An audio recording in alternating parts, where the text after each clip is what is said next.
Hey everyone, welcome back to my channel. My name is Chelsea, and today I'm here for my August releases video. We are still kind of in the slow part of the year because Harry Potter is coming out at the end of July, so that's clearly going to take precedent over like the entire year of releases. So we've got a couple big releases, and then we've got a couple lesser known releases that I want to talk about. So without further ado, let's just get into it. So as far as big releases go, the one that everyone's going to be talking about is A Torch Against the Night by Sabaa Tahir, the sequel to An Ember in the Ashes. This comes out at the very end of August, so we still have a ways to go. It comes out on the 30th of August, and this is like one of my most highly anticipated releases of the year. I've been waiting so long to read this book, and I am so excited. I am actually about to reread An Ember in the Ashes to like pump myself up. So that's what August is going to be for me. I'm really excited. We also have The Beauty of Darkness, and this is by Mary E. Pearson. This is the third and I believe final book, I'm assuming it's a trilogy, of the Kiss of Deception, Remnants Chronicles, that series. And this is coming out on the 2nd, so this is fairly soon. So the first book that I want to talk about that is coming out in August is called Nevernight, and this is by Jay Kristoff, who is one of the co-authors of Illuminae. In case you were curious where that name sounded familiar from, it's that. And he's awesome. He's a really cool writer, and he's very active in the book community. This is a new book in a new series, so let's get hype about it. It looks awesome. It looks like a dark high fantasy type story. We follow the girl named Mia, who has spent her life trying to evade the consequences of her father's rebellion against some nation, some government, and she is kind of trying to just like live in the shadows and not be noticed. When she realizes that this cannot really be because her father clearly created some hubbub in this world, she starts to train with a group of assassins, and she has an ability to talk to shadows. It just sounds really cool. I love books about assassins and really kick-ass female characters who are kind of getting redemption for like their father's attempted rebellion, so I'm assuming she's gonna like succeed in that rebellion. This comes out on August 9th, and I'm just really excited to see what his new series has to offer. The next book that I want to talk about is called The Thousandth Floor, and this is by Katherine McGee. This comes out on August 30th, and a lot of people are starting to already talk about this. It sounds very interesting. I don't know a lot about it because I kind of want to go into this not knowing much. But it's set in a futuristic New York where there are huge buildings. Obviously, we're talking about a 1000th floor here.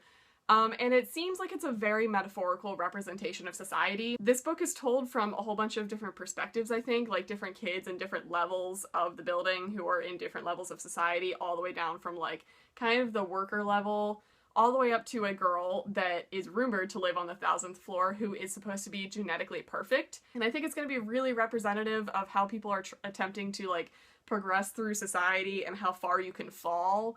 So I think it's just going to be really cool. The whole genetically perfect girl is really appealing to me. This comes out on August 30th, so we're going to have the beginning of the month releases and the end of the month releases apparently this month. The next book I want to talk about is called The Telling, and this is by Alexandra Sarawi? I have no idea how to say her name. She wrote a book called The Creeping that came out last year, which was like a thriller, creepy horror story that was perfect for October. This is her new one. I really love her covers. They all kind of like have the same theme with like the cascading letters. I just really like her book, like the aesthetic that she's got going on.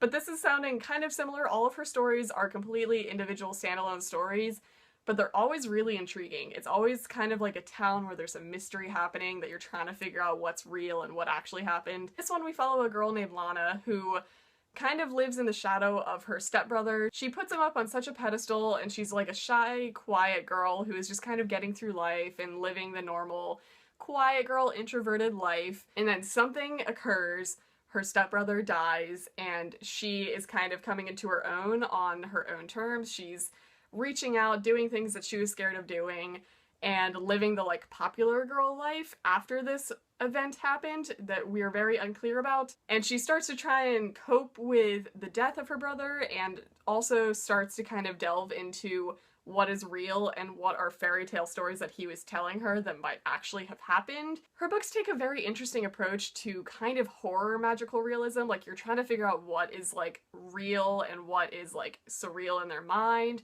I just like her writing style. I'm very excited for this. Her books are very easy to read, and I love her writing. So this comes out on August 2nd. The next book is one of the books that I'm most excited about this month, and it is called The Smaller Evil, and this is by Stephanie Kuhn, I think. This comes out on August 2nd, and this just sounds so cool. The tagline for it is where we get the title, where it says, "Sometimes the greater good requires a smaller evil."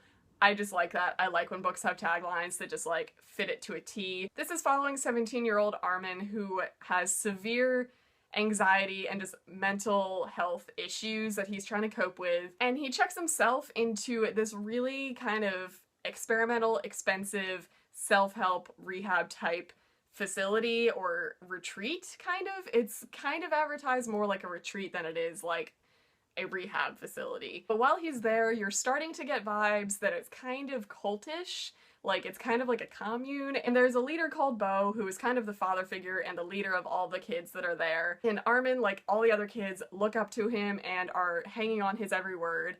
And then there's one moment that Armin does not remember what happens. It's a blank in his memory, but Bo is gone. And I think we're supposed to assume that he is dead or he was killed or murdered. And Armin is the only one that is there, but doesn't remember what happens, so he has to take it on himself to try and figure out what happened, and he has to depend on himself for the first time to either defend his honor or, like, figure out what happened. This just sounds awesome. It sounds like a really, really cool ride of a book, and I love books where the narrator is going to be unreliable. It's just, I love books like that. So this comes out on August 2nd, and I'm really excited for it. And the last book that I want to talk about is called Vicarius, and this is by Paula Stokes, who has written Liars, Inc. and Girl Against the Universe. So she's getting her name out there now. But we are following two sisters who have kind of gone through the ringer in life. They survived a Korean orphanage, they survived human trafficking across the states, and they seem to have finally settled and are working with one of the sisters' ex-boyfriends, I believe, or current boyfriends, I'm not sure yet. He runs this program that simulates sensory experiences, and the two sisters are like stunt girls for this that produce a sensory experience. And I'm getting the vibe, it's gonna be very sci-fi, but I'm getting the vibe where they put themselves through like bungee jumping or like crazy stunts, and they track the brain activity that you're experiencing in like an adrenaline rush, and they simulate that and they like sell it to people to kind of experience things like that safely. So one day one of the sisters goes missing and they receive a recording of her sensory experience of her death. So obviously chaos is about to ensue. They have to figure out what happened to her. Did she actually die? Was that simulated? Or what caused it? And they only have this to go off of. So it just sounds like it's going to be a really tense thriller of a book, and I like that twist on it. That's a very cool concept. So this comes out on August 16th, and I'm pretty excited to pick it up. It looks pretty cool. So those are the 5 books that I want to talk about that are coming out in August. Obviously, I'm excited about A Torch Against the Night. That's like really exciting. And also, most of August will be spent reading Harry Potter because that's coming out at the end of this month. So who's pumped? Me. It's me. I'm pumped. So that's going to be it for this video. I hope you guys enjoyed watching it, and I hope you are reading some amazing books, and I will see you guys in my next video.